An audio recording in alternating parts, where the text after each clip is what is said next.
Hello everyone and welcome to this POV review by AutoTopNL. My name is Max and we are here today with the new Mercedes-Benz GLS. So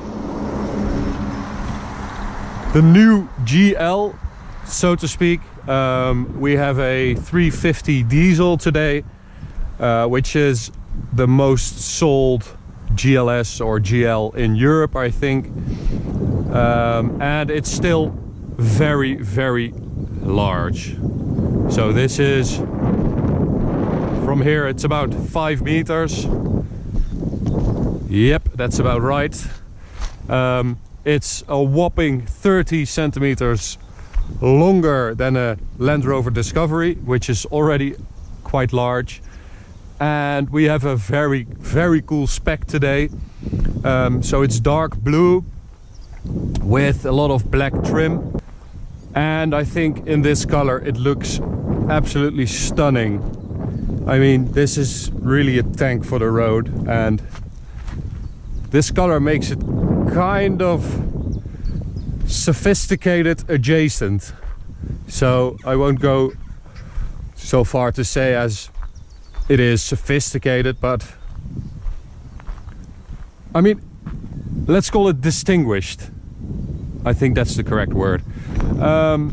So we have, as I said, the blue with all these black trim things which look incredible. We have those stepping boards. We have 20-inch wheels which look like they're 17 or 18, but that's just the car because it's so big. The wheels kind of disappear.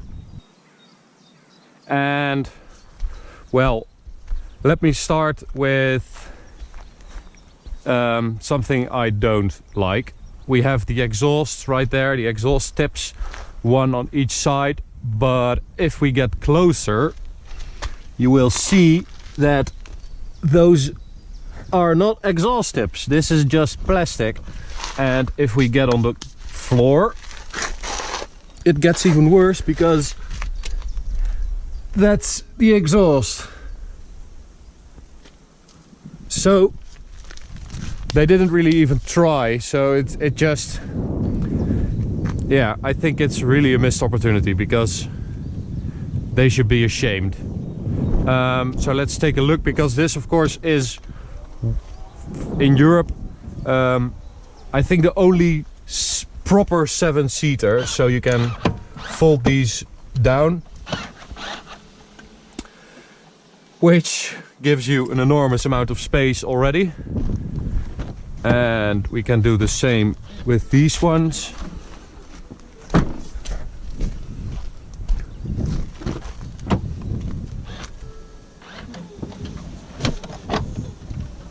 So this is for getting in, which gives you enough room to get in the back. And I will pull this here. So, oh,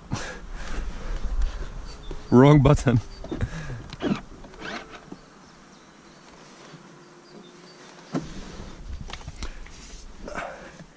Okay, so I can pull this back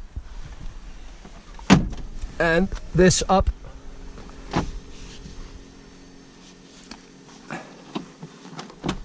And this is the way you sit back here. So I am quite tall, as you know. So this is not really for me. But if you are an adult of around 6 feet or under, I think you would be able to sit here quite comfortably. You even have your own cup holders. So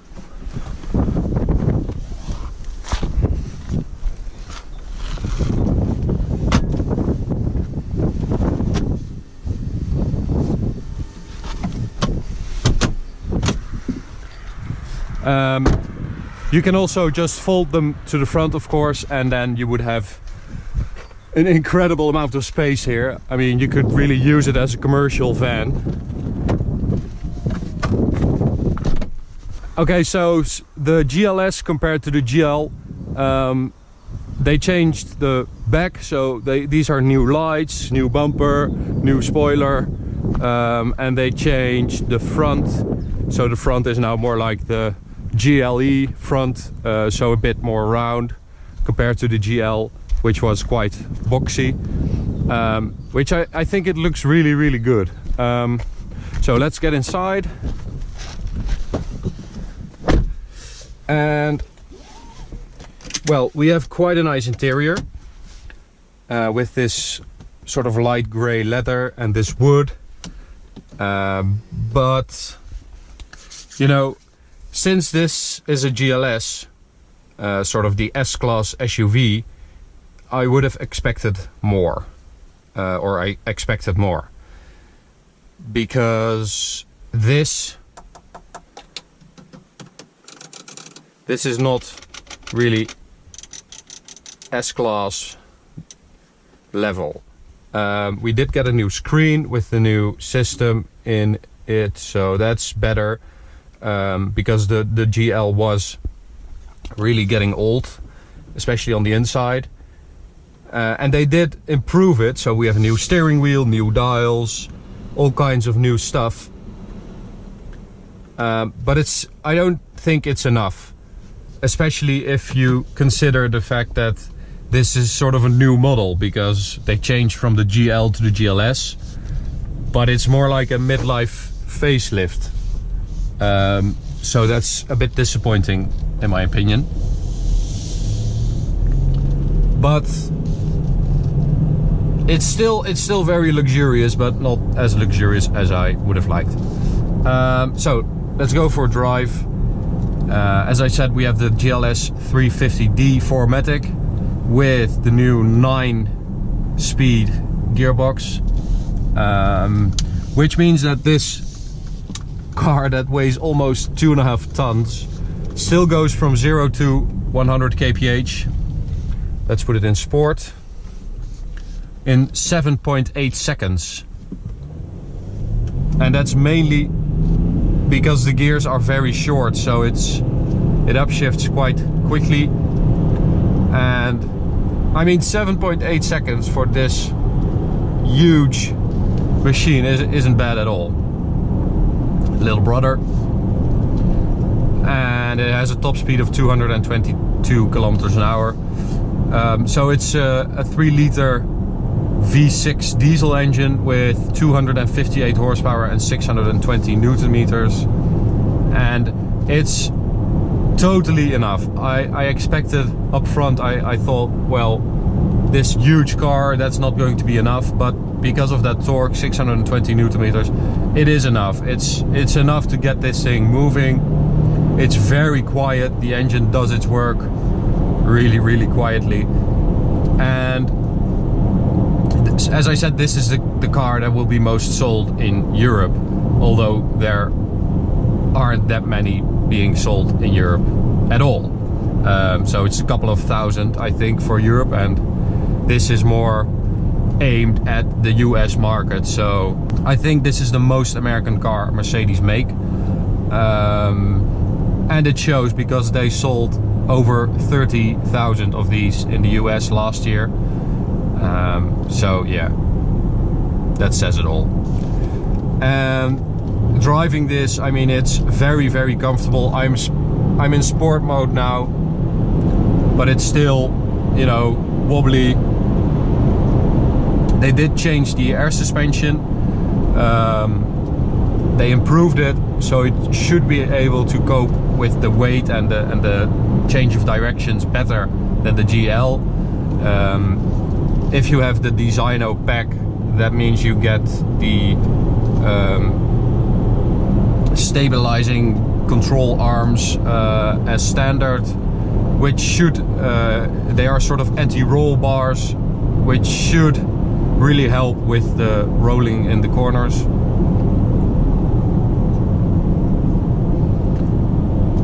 But it's not ever going to be sporty or something, okay? And they don't try to be. So let's put it in comfort, because this is a very, very comfortable car, and you know, you shouldn't try to make this thing dynamically interesting. And that's one of the things I love most about this car, is that they didn't try to do that. So this is still an SUV with those core values. So they didn't, so it's not trying to be a smaller car. It's just, you know, it's very big, deal with it. It's going to roll a bit, it's going to wobble a bit. But that's the charm of the car. It's much more an SUV than a GLE, for example, or a GLC or a GLA, which are just raised hatchbacks and are really set up to drive well. And this is much more the quintessential SUV, the Geländewagen in German. It's a luxury workhorse. And speaking about the workhorse part of this car, you can also get an off-road pack, which will cost you a couple of grand and will get you more ride height. So the air suspension has a couple of more settings, so it'll go higher. You can go through deeper water. You get a special low ratio gearbox, a different differential, and some protective plating underneath. So if you want to, you would be able to go off-road, because it's already quite high, so I can imagine this thing would perform quite well on some rougher terrain.